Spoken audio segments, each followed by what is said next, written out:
اور آئیے ذرا آقا کریم کی عظمت کے کیا کہنے ہیں۔ جامع رسول حدیث نمبر ہے 3243، راوی ہیں سیدنا عبداللہ ابن عمر رضی اللہ تعالیٰ عنہما۔ فرماتے ہیں کہ نبی علیہ الصلوۃ والسلام نے حکم دیا جب بیٹا یا بیٹی 7 سال کا ہو جائے تو اس کو نماز کا حکم دو، اس کو ترغیب دو نماز پڑھنے کی، حالانکہ فرض نہیں ہے اس پہ۔ میں جب 10 سال کا ہو جائے تو نماز نہ پڑھے تو اس کو سزا دو، مارو اس کو۔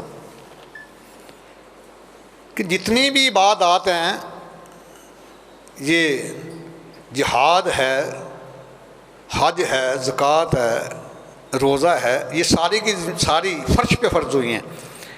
ایک نماز ایسی عبادت ہے جو عرش پہ فرض ہوئی ہے۔ اللہ تعالیٰ نے اپنے محبوب کو اپنے پاس بلایا، اپنا دیدار کرایا اور یہ تحفہ دیا۔ آپ نے کبھی غور نہیں کیا؟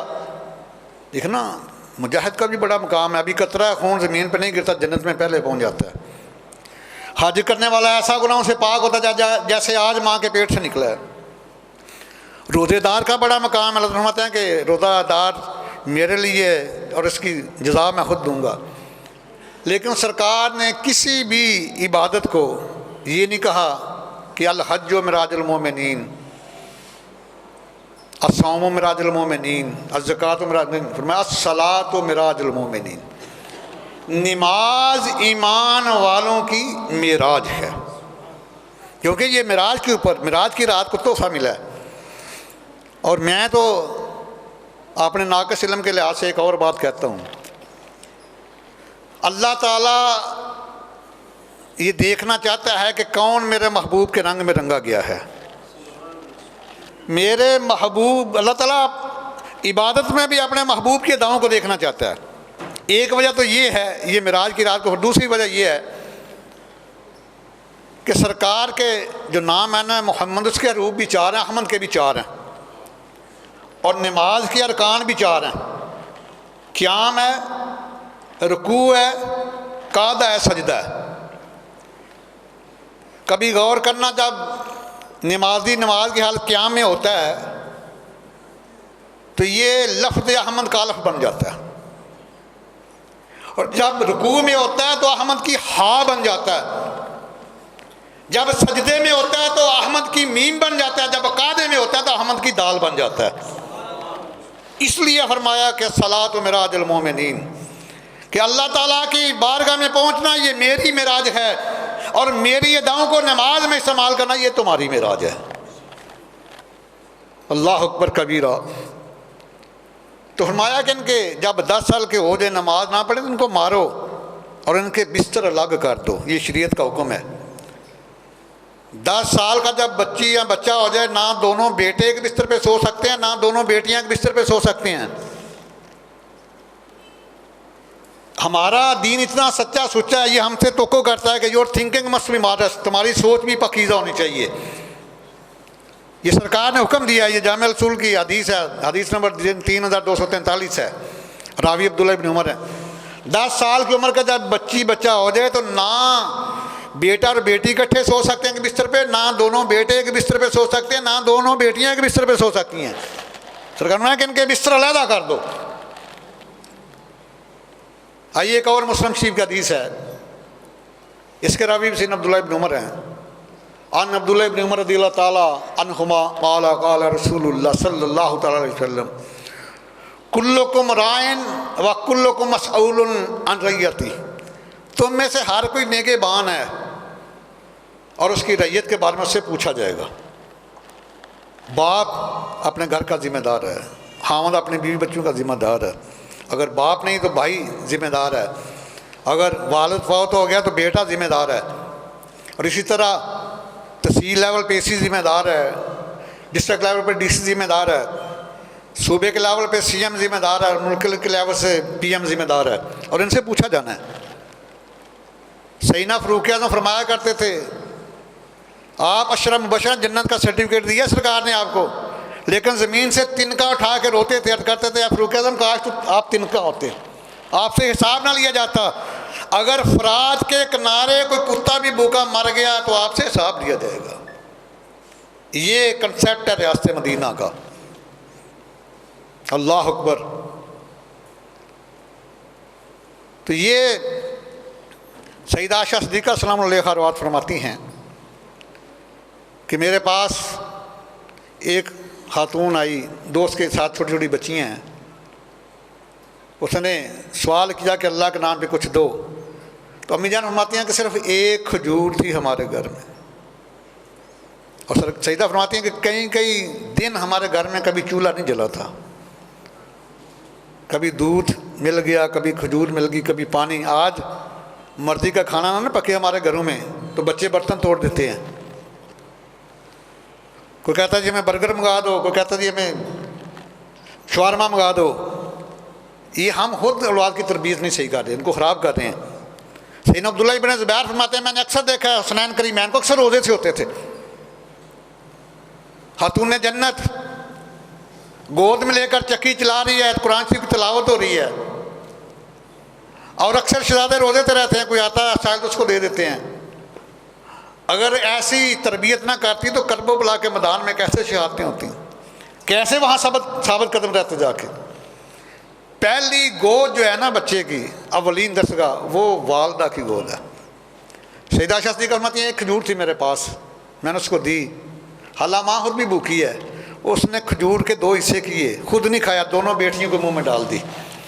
جب آقا علیہ السلام تشریف لائے نا تو میں نے عرض کیا یا رسول اللہ صلی اللہ تعالی وسلم، میں واقعہ سنایا تو سرکار نے فرمایا کہ جو 2 بیٹیوں جس نے پرورش کی اس نے سلوک کیا، اچھے طریقے سے پرورش کی، اور قیامت والے دن وہ بیٹیاں اس کو جہنم سے جانے کے لیے آڑ بن جائیں گی، پردہ بن جائیں گی، اس کو جہنم سے بچا لیں گی۔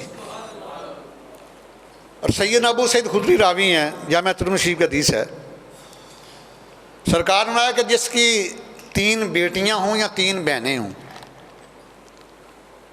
اور ان کے ساتھ حسن سلوک کرے، اچھا معاملہ کرے، اچھی تربیت کرے، شادی بیاہ کرے، تو سرکار فرماتے ہیں کہ وہ جنت کا حقدار بن جائے گا۔ بلکہ ایک روایت میں یہ آتا ہے کہ سرکار فرماتے ہیں کہ وہ اور میں سے جنت میں اکٹھے ہوں گے۔ اور ایک اور آیت ہے ترمذی کی، ابو سعید خدری فرماتے ہیں سرکار کہ جس کی 2 بیٹیاں ہوں یا 2 بہنیں ہوں، ان کی تربیت، اس کے ساتھ بھی یہی معاملہ ہوگا۔ اور سیدنا ابو ہریرہ روایت فرماتے ہیں کہ سرکار کہ جس کی 1 بیٹی ہو وہ بھی اس کی صحیح تعلیم و تربیت کرے اور وہ بھی جنت کا حقدار بن جائے گا۔ آج بڑے دکھ کی بات ہے، مختلف طریقوں سے بیٹیوں کو وراثت سے محروم کیا جاتا ہے، بچیوں کو وراثت نہ دینے کی وجہ سے مسلک چینج کر رہا ہے۔ استغفر اللہ، تمہیں یہ نہیں پتہ کہ بیٹا جو ہے وہ اللہ کی نعمت ہے اور بیٹی اللہ کی رحمت ہے، اور رحمت کا مقام نعمت سے زیادہ ہے، اور بیٹیاں جو ہیں یہ 2 رحمتیں لے کر آتی ہیں، اپنے والدین کے لیے بھی رحمت ہوتی ہیں، سسرال والوں کے لیے بھی رحمت ہوتی ہیں۔ اللہ اکبر۔ آج افسوس کہ جب ابھی شادی نہیں ہوتی لڑکے لڑکی کے، ان کے پاس بڑے پلان ہیں، ان کے پاس ہوتے ہیں اولاد کی تربیت کے، جب 4-5 بچے ہو جاتے ہیں تو کوئی پلان نہیں ہوتا، دماغ ہی معاف ہو جاتا ہے ان کا۔ آئیے ذرا خواجہ قطب الدین بختیار کاکی رحمۃ اللہ تعالیٰ علیہ، 20ویں پشت سے آپ کا جو نسب وہ سیدنا فاروق اعظم سے جا کے ملتا ہے، 20ویں پشت سے آپ کا جو تعلق ہے وہ سیدنا فاروق اعظم سے جا ملتا ہے، اور آپ کے خاندان میں بڑے ولی پیدا ہوئے، ابراہیم بن ادم بھی آپ کے خاندان میں پیدا ہوئے، اور حضرت جمال الدین سلیمان یہ آپ کے والد ماجد ہیں، اور آپ کے جو نانا جان تھے حضرت قطب الدین بختیار کاکی کے، ان کا سلسلہ نسب جو ہے وہ سیدنا عباس بن عبد المطلب سے سرکار کے چچا جان سے جا کے ملتا ہے، اور ان کی بیٹی سے جمال الدین سلیمان کا نکاح ہوا، جس کے بطن اطخر سے خواجہ قطب الدین بختیار پیدا ہوئے۔ جب 4 سال 4 ماہ 4 دن کی عمر ہوئی نا تو اس وقت بسم اللہ کی تقریب نقد کرتے تھے۔ آج تو سالگرہ کے چکر میں ہم پڑ گئے ہیں نا، پتہ نہیں کیا کچھ ہو جائے سالگرہ کے نام کے اوپر، اللہ تعالیٰ معافی عطا فرمائے۔ جب 4 سال 4 مہینے 4 دن عمر ہوئی تو بسم اللہ کی تقریب منعقد کی. وہ کسی ولی کو بلاتے، کسی پیر کو، کسی عالم کو بلاتے تھے، بچے کا ہاتھ اس کے ہاتھ میں دیتے. یہ ہمارے بزرگان دین کا یہ اصول ہے، طریقہ ان کا. تو ادھر خواجہ غریب نواز آ گئے، خواجہ معین الدین چشتی اجمیری رحمہ اللہ. لیکن الہام ہوا کہ خواجہ جی قطب الدین بختیار کا کہ کلمہ آپ نے نہیں پڑھانا. حمید الدین نگوری آ رہا ہے، نگور سے وہ کلمہ پڑھائیں گے. جب وہ آئے انہوں نے کہا بیٹے پڑھو بسم اللہ. بسم اللہ پڑھائی تو آپ نے اعوذ باللہ پڑھ کے بسم اللہ پڑھ کے 15 سپارے زبانی سنا دیے. یہ وہ خواجہ قطب الدین بختیار کاکی ہیں جو بابا فرید گنج شکر کے مرشد پاک ہیں. میں بیٹے آگے عرض کیا، امی کے شکر میں تھا، ان پاروں کی امی نے تلاوت کی تو اللہ نے مجھے ان کا حافظ بنا دیا. سنو، ایک دن آپ کے والدین رات کو بیٹھے ہوئے ہیں، والدہ کہتی ہے کہ میں قطب الدین کی تربیت کے لیے میں نے کوئی منصوبہ بنایا ہے تاکہ اللہ تعالیٰ کی محبت ان کے دل میں آ جائے. سوچو بچار کرتے تھے والدین. آج گھر میں جتنے ہاں بیٹھے ہوتے ہیں افراد، سب کے پاس موبائل ہوتا ہے، پاس بیٹھے بھی ایک دوسرے کے پاس ان کے لیے وقت نہیں ہے. یہ بہت بڑی تباہی ہے.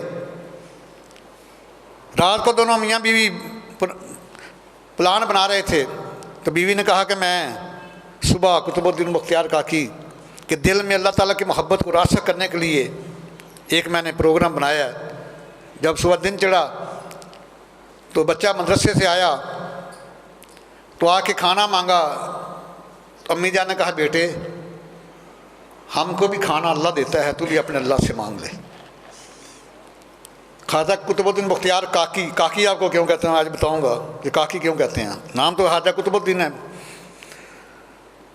تو آپ نے مسلح بچھایا، ننے آٹھ عرض کیا یا اللہ میں مدرسے سے آیا ہوں، بھوک بھی لگی ہے، پیاس بھی لگی ہے، تو ہر چیز پہ قادر ہے، مجھے کھانا بھی کھلا دے، مجھے پانی بھی پلا دے. تو امی نے آپ کے آنے سے پہلے ہی کھانا بنا کے ایک دراز میں چھپایا ہوا تھا. عرض کیا امی جان اب کیا کروں؟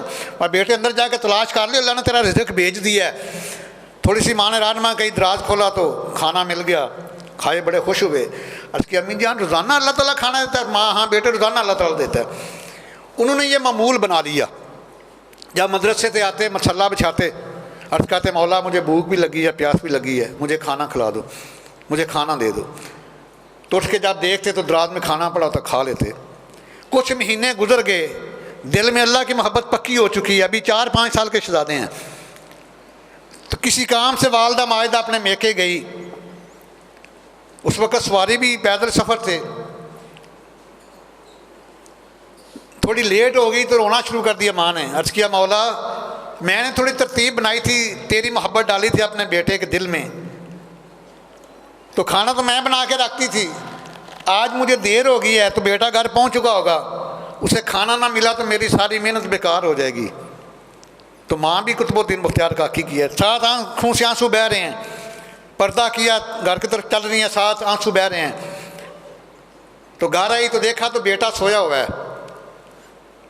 آپ نے کہا چلو ٹھیک ہے، جلدی جلدی کھانا بنایا، ادھر دراز میں چھپایا. تو بیٹے کا منہ چوما اٹھایا، میں بیٹے جلدی کر تجھے بھوک لگی ہوگی، کھانا مانگ لے اللہ سے. اس کی امی جان میں نے کھانا بھی کھا لیا، پانی بھی پی لیا. ہمارے بیٹے کدھر سے؟ میں نے مسلح بچھایا. درج کیا مولا مجھے بڑی بھوک لگی ہے، مجھے کھانا بھی دیں پانی بھی دیں، اور آج میری امی بھی گھر پہ نہیں ہیں. فرمایا اتنی بہترین روٹی آئی، امی جان پہلے بھی روٹی کھائی لیکن جو آج کھائی اس کا مزہ کبھی ساری زندگی نہیں آیا. تو روٹی کو ہندی میں کاکی کہتے ہیں، اس لیے آپ کا نام ہے قطب الدین بختیار کاکی، جن کو کاکی اللہ تعالیٰ نے بھیجی. روٹی اللہ تعالیٰ کی بارگاہ سے ہی، اس لیے آپ کو کہتے ہیں قطب الدین بختیار کاکی. کاکی ہندی میں روٹی کو کہتے ہیں. تو وہ پھر قطب الدین بختیار کاکی مرید بنے خواجہ غریب نواز کے، اور جتنے بھی یہ بادشاہ تھے مغل وہ سارے مرید ہوئے خواجہ قطب الدین بختیار کاکی کے. آپ ایک دن وصیت کر رہے ہیں، آپ کا ایک مرید گاؤں کے بہت بڑے چودھری کے پاس کام کرتا تھا. وہ اپنے چودھری کو لے کر آیا ہو میں اپنے مرشد سے تمہارے ملاقات کراؤں، تمہیں دیدار کراؤں اپنے مرشد پاک کا. اور بڑا حسین و جمیل چہرہ خواجہ قطب الدین بختیار کاکی کا. تو جب آئے تو آپ واز کر رہے تھے، فرمایا کہ جب میرا وصال ہو جائے نا تو میری نماز جنازہ وہ پڑھائے جس نے توبہ کرنے کے بعد ساری عمر رزق حرام نہیں کھانا، اور جس نے توبہ کے بعد بری نگاہ سے کسی غیر محرم کو نہیں دیکھا، اور جس نے توبہ کے بعد جس کی نماز تہجد قضا نہیں ہوئی۔ وہ چور صاحب کہتے ہیں یار بڑے سخت وصیت نامے کے الفاظ آپ کے مرشد کے۔ میں کہ جو وصیت کر لے ہے نا اس نے کوئی مرد مجاہد بھی تیار کیا ہوگا نا، ایسے تو نہیں میرے مرشد کہہ رہے۔ اس کے بعد اس سے 30 سال بعد جا کے وصال ہوا حضرت مختار کا عقیقہ، تو وصیت لکھی ہوئی تھی مریدین نے۔ جب نماز جنازہ پڑھانے کی باری آئی بہت بڑی تعداد میں لوگ کھڑے ہیں، جب آپ کی وصیت پڑھ کے سنائی گئی تو کون مائی کا لال آگے آئے جنازہ پڑھانے کے لیے؟ کافی دیر خاموش رہی، کوئی آگے نہیں بڑھا۔ پھر 5ویں صف سے دلی کا بادشاہ روتے ہوئے چیخیں مارتا آگے گیا، سلطان شمس الدین التمش، وہ مرید تھا آپ کا، رو پڑا، ہچکیاں بہہ گئی، فرمایا کہ آج میرا پردہ ظاہر ہو گیا ہے۔ اس نے پھر نماز جنازہ پڑھائی۔ یہ تھے ریاست مدینہ کے والی سلطان شمس الدین التمش۔ ساری عمر نہ تہجد قضا ہوئی ہے، نہ رزق حرام کھایا ہے، اور نہ غیر محرم کو بری نگاہ سے دیکھا ہے، اور ساتھ اپنی محنت مزدوری کر کے اپنی روزی کماتا ہے، اور بادشاہ ہے۔ اور یہ وہ لوگ ہیں جن کو پھر آقا کریم نے نوازا ہوا ہے۔